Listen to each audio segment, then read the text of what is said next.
Hey guys, what is up, and I welcome each and every one of you to a new League of Legends video. So it is that time once again to take a look at the best champions as of the current patch. Now you don't need me to tell you that there has been quite a bit of changes this patch. There's been a huge change in just the meta and what champions are considered to be strong, and if you haven't guessed already or if you haven't realized by now, it's essentially the Duskblade / lethality meta. Now that doesn't mean that every single champion that's considered to be good or OP this patch has to run lethality or Duskblade, but the majority of them definitely do. So if you guys end up enjoying this video, then let me know by simply hitting that like button, and as per usual, this video will be made in collaboration with ChoGath. It's a very familiar name by now. It's a website that tries to improve your overall gameplay knowledge and skill. I have a link to them down below in the description. There's a free trial that I highly recommend trying out. So let's start things off with what I consider to be one of the stronger champions of the current patch, and that's going to be Khazix. Change is good. Now of course I'm talking about Khazix in the jungle, but obviously Khazix is an assassin champion that is also AD. So what does he enjoy building? Lethality. And what lethality item is very strong at the moment? Duskblade. And what does Khazix very easily reproc over and over because of how his ultimate works?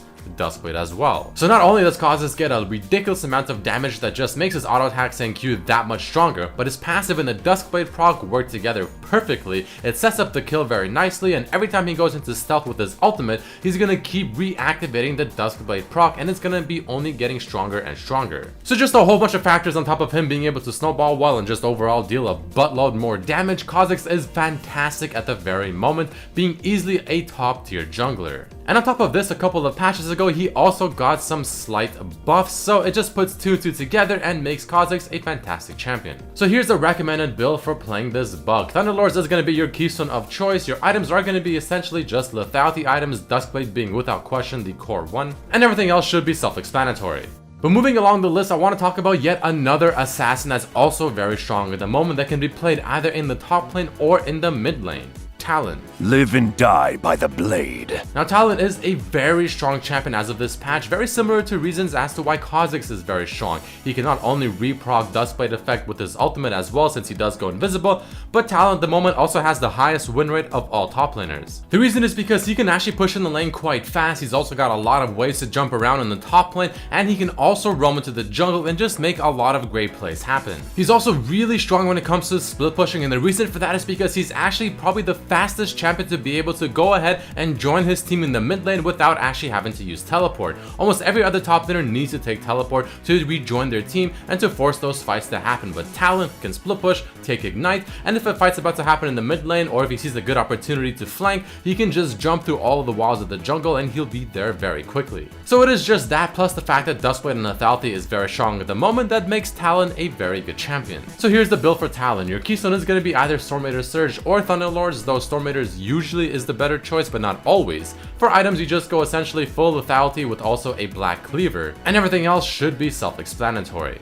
But speaking of champions that abuse lethality, let's talk about a couple of more. Now, the first one I want to talk about is going to be yet another champion that can be played top lane or mid lane, or even in the jungle for that matter. Pantheon. They are privileged to die at my feet. This is just a fantastic meta for Pantheon. I mean, what does he excel at? He excels at snowballing early, getting a lot of pressure across the map, and just doing a ridiculous, almost unmatchable amount of damage if he's ahead around early to mid. Not only does lethality just make him stronger and better, but Duskblade makes it even better because his whole combo is just to ult on someone, WQ auto attack E, and his Duskblade proc will not only slow them, which will obviously make them stay inside your E longer, but it'll add just so much more damage. You're essentially taking a champion that already deals a lot of damage, especially if ahead or snowballed, and just giving them even more. So naturally Pantheon is going to work very well in solo queue. He's going to be able to snowball the game. He's going to be doing very well in the laning phase, especially if you kill a minion and then follow up with a Q harass. And all in all, I mean, he's just definitely a fantastic champion. So the build for Pantheon is going to be as follows. It's very similar to Talon, but you almost always want to run Thunderlords on him instead. For your items, you pretty much just want to go full lethality as well. Duskblade being without question your item of choice. You can go full lethality with all three, or you can just go 2. Black Cleaver is great, Death's Dance is great as well, and everything else should just be pretty obvious. But yet another champion that is also really strong with lethality that I want to talk about is going to be all the way down in the bot lane for the ADCs, Misfortune. Fortune doesn't favor fools. Now this may be a little bit of a random pick, but Misfortune at the moment is actually number 2 on the list of ADCs because she is just insane with lethality. Her ultimate, if you ever get those 3 lethality items on top of maybe a Last Whisper, I promise you right now, unless they have someone like Ram stacking literally only armor items, you will melt through every single person. And not only will you melt through them, but it'll take you maximum of 2 seconds. Her ultimate is just absolutely monstrous. I've literally lost games because single-handedly Misfortune ults won team fights. Everyone else on the team was essentially inting, but the Misfortune ult properly placed completely destroys the team and it hard carries. I mean, obviously you have to get to that point, but if you do, I promise the damage will surprise you if you've never seen it before. So with all that being said and done, here's the build for Misfortune. Now for your keystone, you're actually going to be going Deathfire Touch just for the extra scaling and damage with her ultimate because the synergy is actually really strong. The rest of the items are going to be essentially just full lethality items, though maybe Black Cleaver, maybe a Last Whisper. Your runes will be pretty standard as well, and just wait till you get the lethality items and watch your ultimate just destroy every single person. Next up, let's talk about another ADC champion that's probably the best ADC at the moment still, and that's going to be Draven. Welcome to the League of Draven. Now, Draven in the previous patch was really strong, and for several patches in fact, and he's even still strong and the number 1 ADC in win rates at the very moment because he can also abuse lethality and he can also abuse Duskblade. Since Draven is known to just have a ridiculous amount of auto attack damage all thanks to his Q, I mean, what more do you want than to have something that just makes that even better? Just more penetration, more damage overall, and even a flat base damage ability as well from Duskblade. While the lethality meta is giving Draven everything that he wants. I mean, his damage is ridiculous, his laning phase is still great, he's still one of the best snowballing ADCs, he'll scale surprisingly well since lethality just scales better overall now as well, and I promise you Draven will just do so much damage that it will almost feel unfair. So the build for him is going to be as follows. You can go obviously lethality items, Yomu's, Duskblade, Edge of Night if you really want to. Last Whisper is great on him. You can still easily go Death's Dance and it's still quite effective as well. You can even go Blade of the Rune King or even go Phantom Dancer IE as your last 2 items. It's all situational, but as long as you have your lethality and your Duskblade, you're good to go. Now let's take a little bit of a break from all the lethality champions and talk about a few that don't abuse lethality but are still really strong. The first of which is going to be ChoGath Jungle. You wish the world you know to end. Now this one is definitely a surprise, but ChoGath Jungle at the moment is arguably one of the strongest, and the reason for that is actually quite simple. So not only did ChoGath get a rework where his E ability now is actually considered an ability and is actually really strong, but there's a very cheese kind of combo with him that is really strong at the moment. So you want to go Cinderhulk, and then you also want to get Gargoyle Stoneplate because this item doubles your HP. So all you do with ChoGath is you get a ridiculous amount of HP, you go into a team fight, you use your full CC of course, and then you activate Gargoyle Stoneplate, you double your HP. Now your ultimate that not only deals true damage but also scales off of your max HP for the damage it deals. You all have to do is just flash on the enemy ADC, probably deal like 2000 damage to them, true damage, and there's literally no counterplay. It's that stupid, it's really broken, and that's why ChoGath at the moment is arguably one of the best, if not the highest jungle win rate in the game. It's one of those things that you just gotta try to believe it, so I'll leave it to you guys for that. But the build for ChoGath is going to be as follows. Like I said, you obviously want to go a defensive keystone followed by also Gargoyle Stoneplate, Cinderhulk, and then on top of that, just other items that give you a ridiculous amount of HP. Next on the list, I want to talk about Warwick very quickly. Now, Warwick I still personally hate facing. I just absolutely despise the champion. He doesn't build lethality, he doesn't abuse it, but he's still so damn strong. Blood runs. They all run.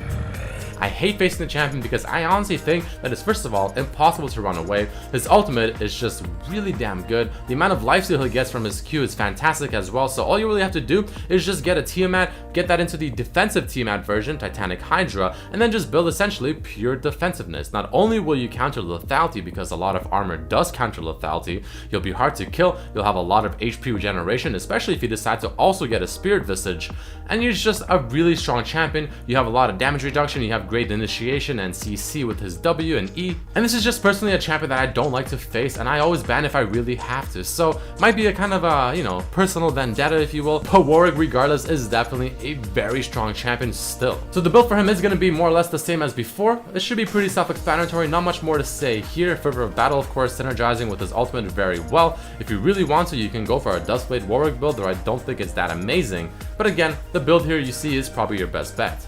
Now the last champion I want to quickly talk about is going to be Malzahar. Oblivion awaits. Surprisingly enough, he's actually still sitting at a 56% win rate in the mid lane. Now that's really high, and that's actually the highest in the game for mid lane. I'm a little surprised by this, to be completely honest, but the numbers don't lie. So apparently Malzahar is still the best choice for mid. Now if I was going to make this list 100% only my opinion, I don't think I would include him. I don't think he's that amazing, though apparently according to the stats and according to champion.gg, he's still by far the number one. But regardless, I mean, this still kind of does make sense. I mean, you still build defensive items on him, Rod of Ages, Liandry's, Rylai's, all of which give you damage and defensiveness, so you're a little bit hard to kill. You still have a lot of great damage and CC with your ultimate, one of the easiest ways to catch someone off, especially with all the assassins running around. They're very mobile, they like to run around, they like to do their thing, but Malzahar's ultimate makes them sit down and just die. So that could definitely be the reason, though again, Malzahar is pretty immobile, and if you get a QSS on an assassin like Talon or Zed, it kind of becomes a little bit difficult for Malzahar, but again, according to the stats, he's the number one mid laner. So the build for him is going to be as follows: Deathfire Touch being your keystone of choice. If you really want to, you can also go Thunderlords. Your items, Rylai's, Morello's, Liandry's, all those bad boys will just synergize with your kit and make you an unstoppable machine. Now very quickly, some honorable mentions, the first of which is going to be Zed. Now surprisingly enough, Zed is actually only sitting around a 48% win rate. Personally, I think he's actually quite good in this current patch. If you get a header with him, he's really hard to stop, but I guess the skill cap on the champion is still coming in strong, and if you want to play someone like Zed, you might as well just play Talon. But Zed is still going to be an honorable mention because I personally still think he's actually quite strong. He can do a lot of damage and he has a lot of window of opportunities in teamfights and all that good stuff as well. Next up, we also have Vayne. Now Vayne is a little bit of a surprise one, but if you think about it, if you go Duskblade on Vayne, it's pretty damn strong because she can consistently re-proc Duskblade with her ultimate since she goes into stealth every 2 or 3 seconds. And the final honorable mention is going to be Rammus because he essentially just counters lethality. Just build a lot of armor, taunt someone, activate your W. Not only will be almost impossible to kill you, but you're probably going to be killing them before they even are able to kill you. Either way guys, I mean, that is about it for this video. There you have it, the best champions of patch 7.14, the lethality Duskblade meta. Hopefully this gave you a better idea as to which champions to watch out for, which ones you should be banning, picking, and all that good stuff. Maybe the ones you should be picking up and learning as well. But either way guys, if you enjoyed the video, definitely hit it with that like button. Thank you so much for watching, thank you for the support, and I'll see you guys for the next one. Peace.